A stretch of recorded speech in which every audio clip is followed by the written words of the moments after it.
So today we're actually going to talk about the holiday blues, which probably would have been a good topic last week, but it still applies for the next month because we still have these 14 plus holidays to get through. I don't know which ones you guys celebrate, but it really doesn't matter. And it doesn't matter if it is a vacation or it's a special celebration, a birthday, family reunion, anything like that. This applies across the board. Okay. The reason it is so important is there's some confusion between seasonal affective disorder and the post holiday blues. So that's why today we are going to talk about post holiday blues, what they are, how to overcome them, and really how to kind of go with the flow and have them not become such a hiccup in the world. It's such a hiccup in your world because the holidays are so special and celebrating with family, and especially after our whole 2 years shut down, not really sure where the world was going, um, and trying to keep everybody safe. This really is the first year that everybody has just operated like normal, or at least majority of people have operated as though it was just pre-COVID normal. What that means is that now this year we're back to where the holiday blues they're a real thing. And they might be affecting some of you this week where they wouldn't need to. But not knowing what to do and not understanding what's happening can be a glitch. And it can really wreak havoc over the short time frame right after a holiday and make you look back and reflect and see more of a negative see that time as a negative light versus the positive that it should be. Um, so bottom line, post-holiday blues, seasonal affective disorder. What is the difference? Seasonal affective disorder affects a lot of you up north, especially those of you kind of in the area, Northeast. I'm not sure about Midwest, but I know Northeast where I grew up, it gets very cloudy and gloomy. And oh my gosh, you guys, it was so gloomy majority of my trip. And that's just CC.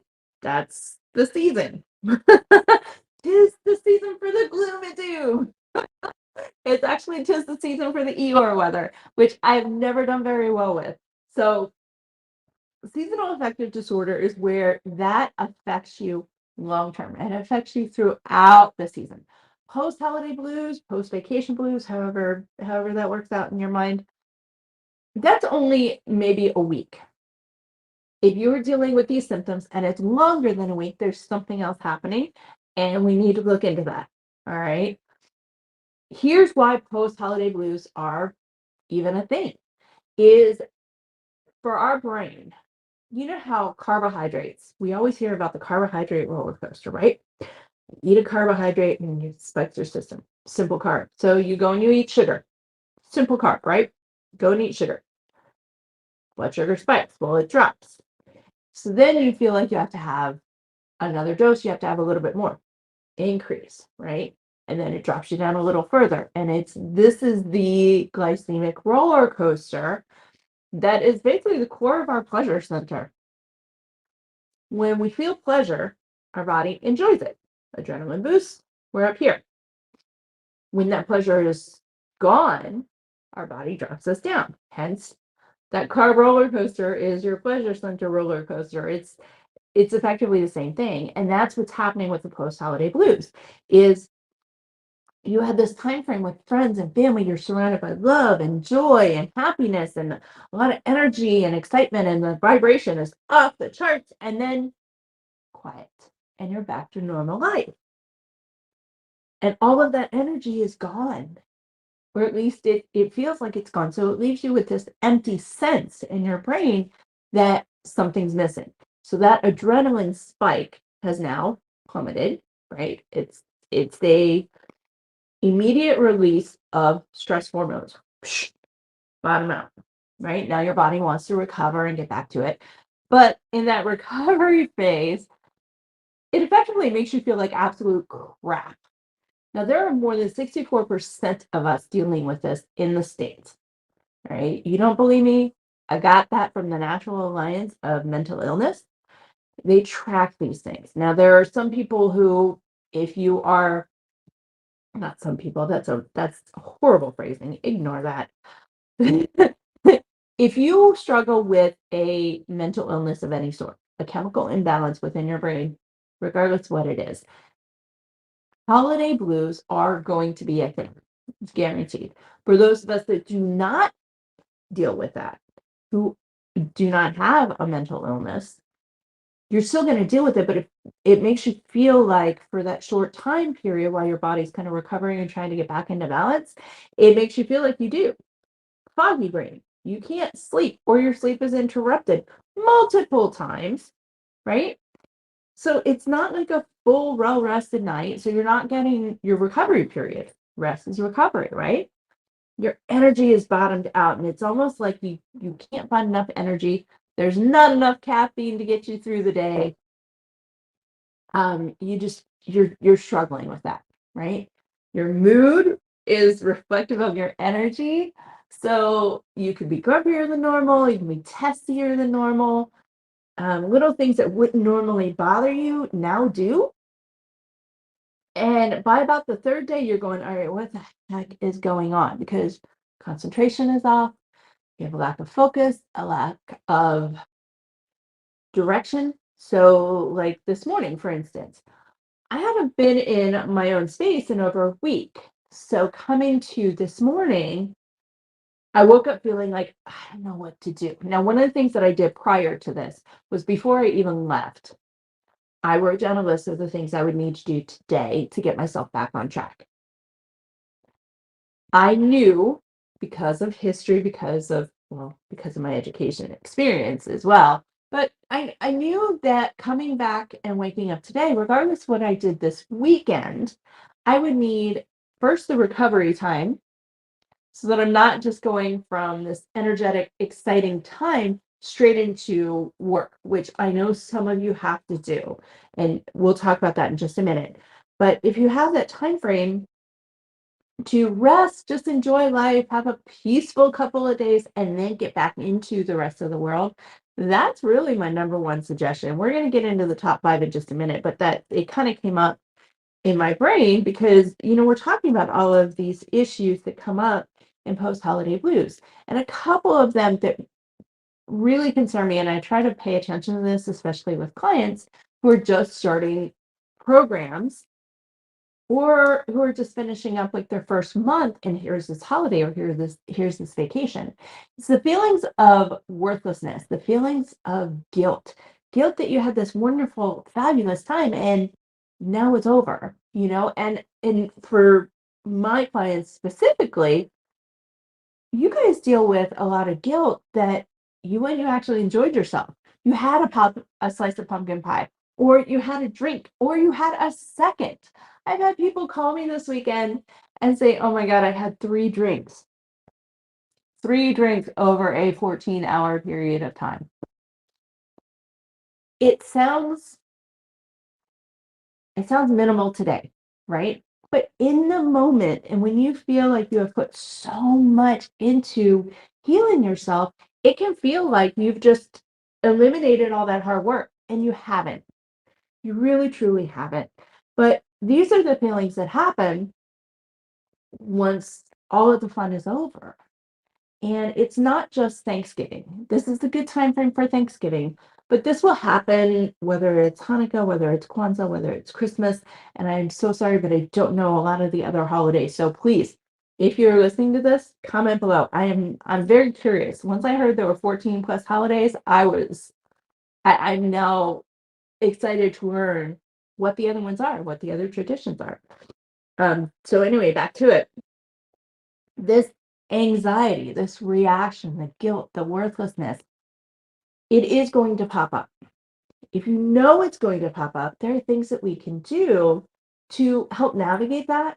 And instead of having this wonderful, exciting time frame, and then boom, back to normal life, and now what do you do? Right? And you're just kind of trudging through, and it feels like that week after you're trudging through mud trying to just climb up this freaking hill. Now, when I was in Austin, this analogy reminds me of this time frame. When I was in Austin, if you were there, you know what I'm talking about. It was the very first color run in Austin, and it was at one of the parks with a steep hill. And normally it wouldn't have been a big deal, except for the fact that it poured the night before. I mean, torrential downpour, and we weren't necessarily expecting rain. Many of the people signed up, including myself in my running group, had just done 3M the Sunday before. This was Saturday. We show up, and we're one of the last rounds to go through this course. We got to where the hill goes down. There were people who lost shoes, including myself. We helped carry strollers. There was supposed to be this path that you could take, and the strollers could trudge through, and it wasn't supposed to be muddy at all. Oh my gosh, you guys, it was the mud run, color run. They took out several of the stations, so you really didn't get much color on you. And they took them out because of the mud, but they didn't cancel the race. So if you're out there and you've done this, you know what I'm talking about. We are a special group, and if you ever overhear a conversation, you're like, "Oh my God, I was there. What did you lose?" I lost shoes. That's what I lost. I lost shoes. Um, we got the strollers up, we got the kids up. It was great, but that's what the post-holiday blues can feel like to some people. Is just trudging through, and where the color run is a 3-mile run, right? 3-mile jog. If you walk at slowest pace, it's an hour. It took us two. It took us 2 hours of trudging through mud to go down this hill and back up. Oh my gosh. It was an experience. And this experience is a great analogy for how that the post-holiday blues, how the week after Thanksgiving, the week after any of the major holidays, special celebrations, vacations, it's how it feels. Here you are, you had this great time, schedules thrown to the wind, and now you've got to get back to it. So how do you do this? Well, we have to play a little bit of a brain game with ourselves. And there's a couple of things that we can do. All right, now I've got five. Yep, I have 5 tips for you. I had 4 and I threw a 5th one in last minute because I think it's important to mention it um, as a secondary, and you'll see what I'm talking about in a minute. So, very first tip I have for you for post holiday blues and recovering: be kind to yourself. You are allowed to enjoy a day. And as I have mentioned multiple times prior to Thanksgiving, one day, one meal. Enjoy yourself. And if you did, wonderful. Do not feel guilty about that. Now, easier said than done. If you have activities that you do, meditation, journaling, anything like that, that helps you get back to center, this is a good time to do it. It doesn't have to be anything major. Keep it simple, keep it small. Um, Try to eat as healthy as you possibly can, but be kind to yourself. Do the things that nurture you, the things that you feel loved and supported and soothed by yourself. And if you don't know what I'm talking about, if this seems like a foreign concept, then let's chat. Okay. Because this should not be a foreign concept to you. This is actually the core component of living a healthy lifestyle. So if this is a challenge for you to process and consider and think of, then let's chat. Let's get you on that path. Doesn't necessarily mean you and I are working together. It just means you need to get on this path because it really will help with the rest of your life, and it makes everything so much easier. You've got to focus on health for your entire life. So let's say you live to 90. You're going to spend all the rest of your years trying to go back and forth and figure it out versus just figuring it out. Talk to somebody, get a little help and figure it out. This is how you're kind to yourself. So, number 1, be kind to you. Be kind, be gentle, and be realistic. Number 2, as quickly as possible, get back into your healthy practices. I mentioned healthy eating. right? Eating as healthy as possible. Whatever that means on your day to day, get back into it. If you go grocery shopping just for holiday, add in a day or two of healthy eating into that grocery shopping list. And then just plan for it because you can have turkey on a salad. You can have a turkey wrap, which is basically just that turkey sandwich minus, the bread. Or instead of having white bread, you have, sourdough, which helps your gut, or you have a whole grain bread. So you just kind of modify certain habits and things that you would have traditionally done in the past to make them a little bit healthier. Cranberries and turkey on a salad are actually really delicious. Throw in a little balsamic glaze on top of that. Oh, you guys, ooh, delicious. Um, I might have to put that in December's meal plan. Might have to do that. All right, so now the third one is use the herbs in the season to help you. Herbal medicine, aromatherapy, therapeutic nutrition, so using food for therapeutic purposes. And I'm not talking about treating cancer and treating, bone breaks, things that are emergency that actually need conventional medicine. What I'm talking about is um, food that helps improve your mood, right? Those mood boosting foods, the dark leafy greens, the dark chocolate, the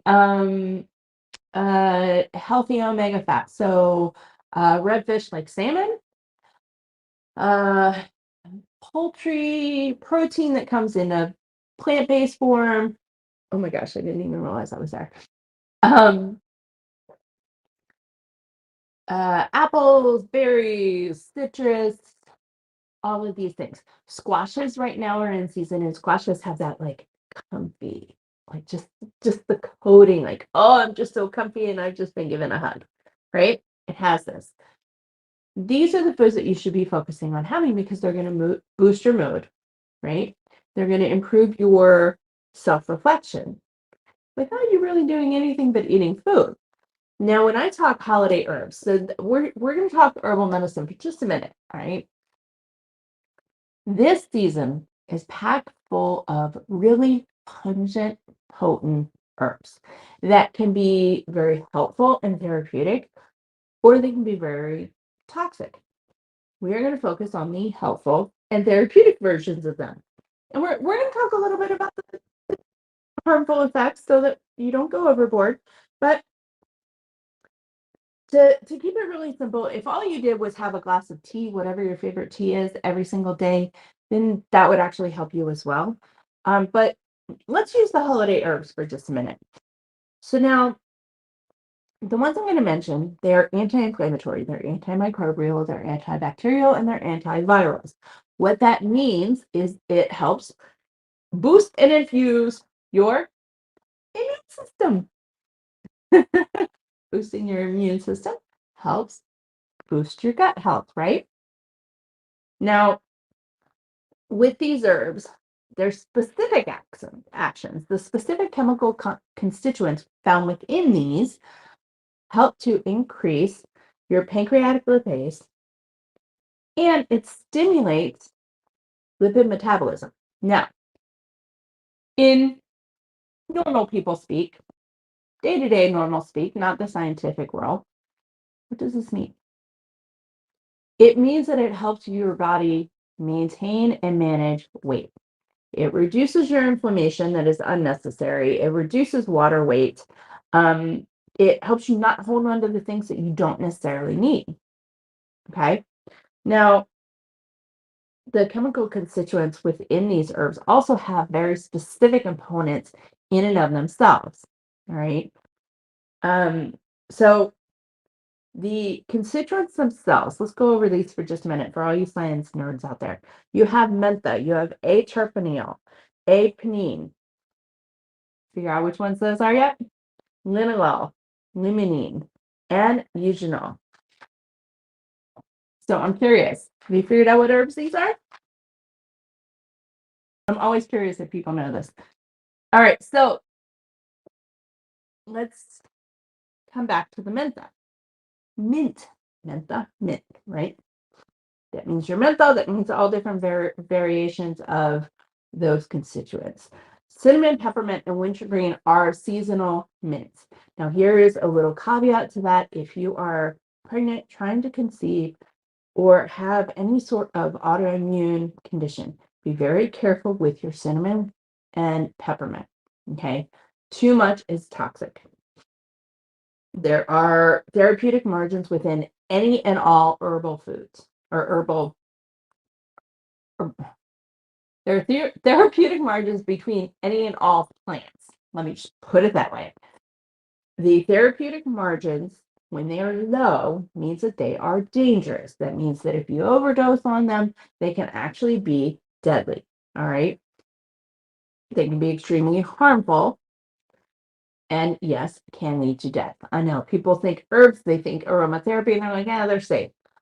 Uh, medicine, therapy, treatments actually started out herbal medicine. While there are a lot of therapeutic herbs that are not, they have very wide thresholds. There are a lot within this season specifically that are very low. They're very thin. They're very shallow. And that can be quite dangerous. Wintergreen, you want to avoid at all costs if you are pregnant or trying to conceive. Do not sniff it. Do not apply it. Do not, nothing. Avoid it. Okay. Pine and rosemary as well. And those are herbs from this season. You can eat rosemary, just don't, no aromatherapy. Herbal teas, tinctures, things like that are out. Same thing with pine. So if you use pine sol or any sort of pine scented cleaner, kibosh it. Okay, ginger. Now we've talked about ginger at length, but just for those of you who are new here, ginger is one of my absolute favorite herbs for gut health. It's soothing, it boosts your immune system. It really provides the constituents that your body needs to maintain a healthy microbial balance within your gut. Your microbiome in your gut just loves ginger. It really does. Dark chocolate, which I put it in herbal medicine because at some point traditional medicine used dark chocolate therapeutically. It did not just use it as, I want some chocolate today, I'm craving some sugar. It was actually a therapeutic use. Now the Mayans had this dark chocolate blend and mix and some drink that they used to make, and I saw it on the food history, one of the food history things, and it is absolutely delicious. But it truly is dark chocolate in its purest form. So the higher the cacao count, the more therapeutic the dark chocolate is. Now, for most of us, if you're used to eating, like the mint chocolate, or not the mint chocolate, like the milk chocolates or just your standard candy over the counter, a higher percentage of cacao is going to feel, or not feel, it's going to taste a little bitter. So sometimes you have to start with a lower percentage. So starting at about 60% and then going up from there once you get used to 60% will help you really maximize the benefits during this season. All right. Now, Christmas stories, I believe some of the Hanukkah stories as well, biblical stories, they all talk about frankincense and myrrh, right? Or a lot of them do. Well, frankincense and myrrh are herbs that are anti-inflammatories, they are therapeutic, and during this season, they are pungent and potent enough that they help revive your brain and really just kind of spark a little bit of energy. Your body feels a little bit more youthful. So those anti-inflammatory properties within myrrh and within frankincense are very powerful. The therapeutic margins aren't as thin as wintergreen, but I mean, they're still there. And a lot of us will, I mean, you walk into stores and you smell the frankincense and myrrh, right? Those things are amazing to have in your house. You could do a pot, I think it's called a pot boil or boil pot, something like that. You basically just take your biggest pot, your Dutch oven, pour some water in it, pop some cinnamon in there, pop some myrrh, pop some frankincense, pop some allspice, some star anise, nutmeg, and I believe ginger, and then some orange slices. Pop it in the pot, boil it. Your house will smell like Williams Sonoma. Oh, And because you use herbs, actual herbs and oranges, you also receive the therapeutic benefits of it. We don't have to eat herbs to receive therapeutic benefits. We actually receive the most benefits when we use our olfactory system, your nose, when you sniff it, when you breathe it. And all this, the preschool cough that's going around all the kids, that blend, having that boil into your house actually helps everybody fight that off. So do your boil pot or pot boil. I really need to look at what that's called. Um, I know there's a name for it, but I always just tell people to boil a pot of water and throw the herbs in. It's amazing. Doing that in the summer in Texas is not generally recommended, but it does do the same thing. I usually use a lot of citrus during those times. I put citrus and I put ginger and mint into my water during the summer, and then I'll just let it steam. I won't boil it as long as I will in the winter time. It'll put some moisture into the air, so you humidify the air so it's not as dry, especially for those of you guys up north. It helps the humidifiers within your houses. Now, I saved an herb for the very last because I find that a lot of people don't know this about this herb. So here's one more. Ready? Mistletoe. Real mistletoe, not the fake stuff. Real mistletoe. Mistletoe is actually a parasite. It is an invasive plant. It grows on trees and it hops from tree to tree to tree to tree.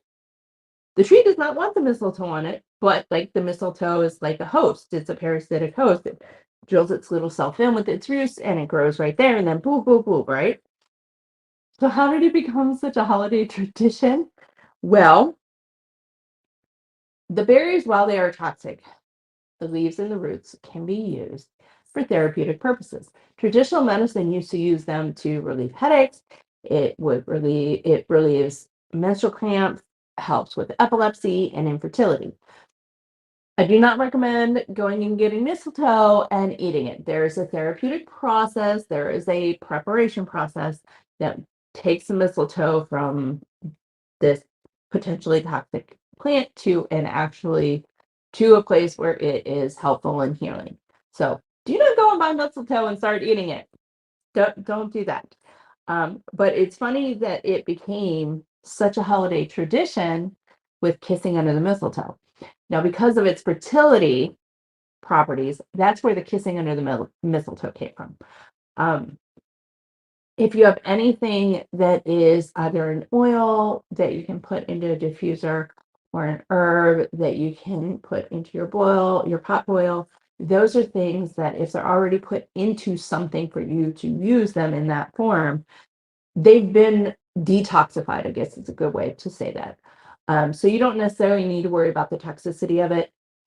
If you are immune compromised, if you're fighting an autoimmune condition of any sort, if you have young kids, animals in the house, or if you're pregnant trying to conceive, do not use mistletoe. Get the fake stuff. I put it in here because I want you guys to know it's here.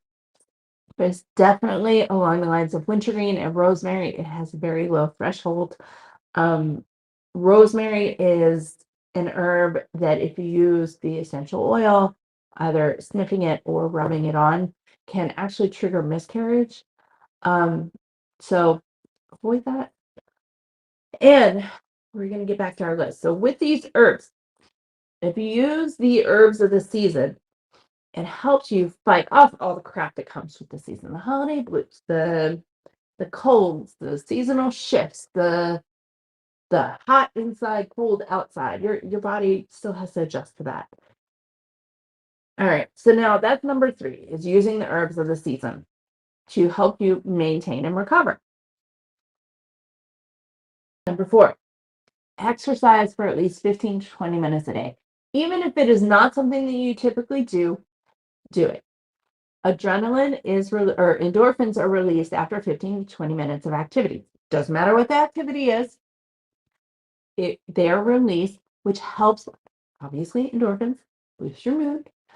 So if you feel happier, if you feel better, right, then all the rest feels easier. The fog kind of goes away, the concentration comes back. The sleeplessness and the restlessness when you're sleeping can be alleviated. So 15 to 20 minutes of activity is ideal. Obviously, more than that would be great, but 15 to 20 minutes of activity helps release those endorphins and helps your brain manage and go with the flow after the holidays, right? So instead of just plummeting, you're now kind of stabilizing and staying in this balanced area. Finally, and this is the one I added on at the very last second, is meditation and breathing. Now, if you're like me, sitting still, as you all can tell, not my strong suit. Not my strong suit at all. So when I meditate and I breathe, it's quiet time. So either I'm doing yoga, I'm doing Tai Chi, I'm doing Qigong, I am walking, and a lot of times I'll put headphones in my ears and either not have anything flowing through them, or I will flow. I'll play like some of the calming music, meditation music, something that is going to help me kind of relax a little bit, not necessarily put me to sleep. Um, you need to do what's best for you. So for me, walking around and having that quiet and hearing nature is amazing. Like that's perfect. And the only reason I put my headphones in my ears without noise is because if you pull your hair up and you have headphones in your ears, people don't talk to you. They might wait, but they don't try and talk to you. I use it as a signal. My earphones are in. I am not communicating. That is me time. Nobody else is allowed in. And whether there's anybody on the streets or not, it's a signal to my brain. I've done this forever. It's that signal to my brain that nobody's allowed in. This is my me time. Now you can combine your exercise and your meditation. Oh, weird. That was a weird tickle.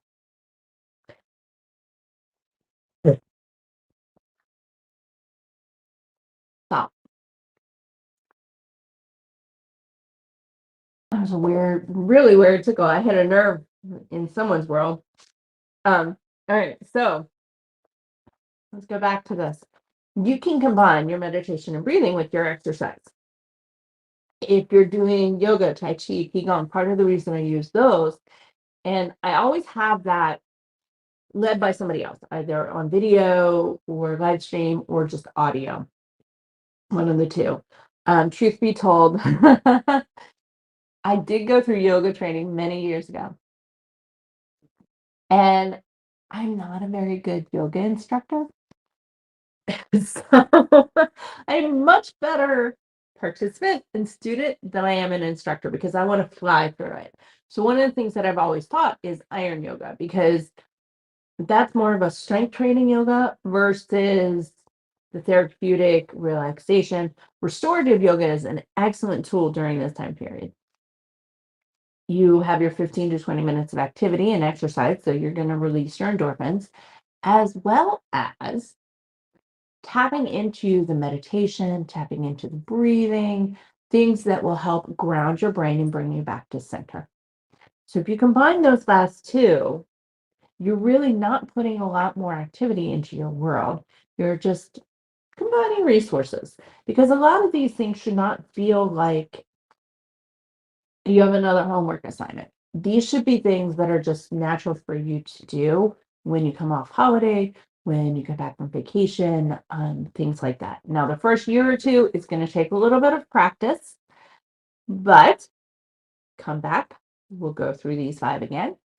And each year it gets easier and easier and easier because we don't go on vacation every week. We don't have a family celebration each week unless you're one of the lucky ones that does like family dinner and everybody lives close together.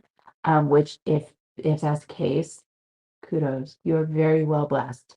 Um, so anyway, this is not something that you do every day, day in, day out. So it's going to take time to practice it and having tools put into place, a little checklist, something that will remind you, put it in your calendar as a reminder, or like the day after whatever holiday you're celebrating.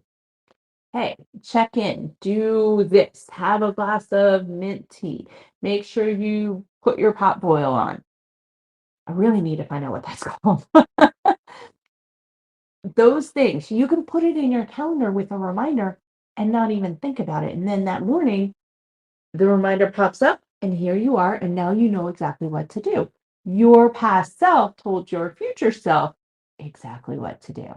And you can set those. I think the longest time frame I've done recently is like 5 years. So you can set those pretty far out. You really can. Use the digital tools that we have to help you improve your health. Overcoming your holiday blues doesn't have to feel like such a struggle. So we're going to go over these five again, and we're going to summarize it. And then I'm going to send you off in the world to do exactly this so that come next week, when we have our next talk, you're feeling refreshed, you're feeling back to center, and you're ready to take that health to another level. All right. So here they are again. Number one, be kind to yourself, give yourself recovery time. If possible, give yourself a couple of days to rest and relax and just be. No timeline, just be. Get back to your regular day-to-day healthy practices as soon as you're able to. Use the herbs of the season to help you as you overcome and flow from happy, vibrant holidays into normal life. It's going to take you 3 to 7 days. Be okay with that. 4, exercise for at least 15 to 20 minutes a day.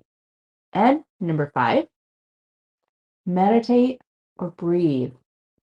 During any sort of exercise or activity, dedicate 5 minutes at least a day, at least one time a day, to meditation and breathing. There are your 5 tips for overcoming the holiday blues and for not allowing it to rule your life. All right. So next week, what we have coming up are travel hacks. So I obviously just came off of a trip. Some of you have as well.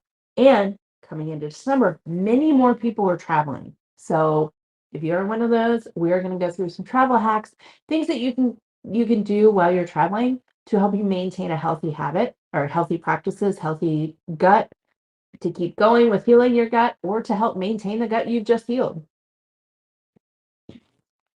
Traveling is not restrictive. You do not have to go to the airport and buy food. Let me just put it that way. So we're going to talk about how to do that, what you can get away with, what you can do, what you cannot do, and how to use all of these tools so that when you travel, you're just continuing your healthy practices. And you're not allowing the little intricacies to come in and derail you or make you feel like you've been derailed in any way, shape, or form. All right, guys. Cheers. Happy holidays. I am excited to spend December with you. I'll chat with you soon. Bye, guys.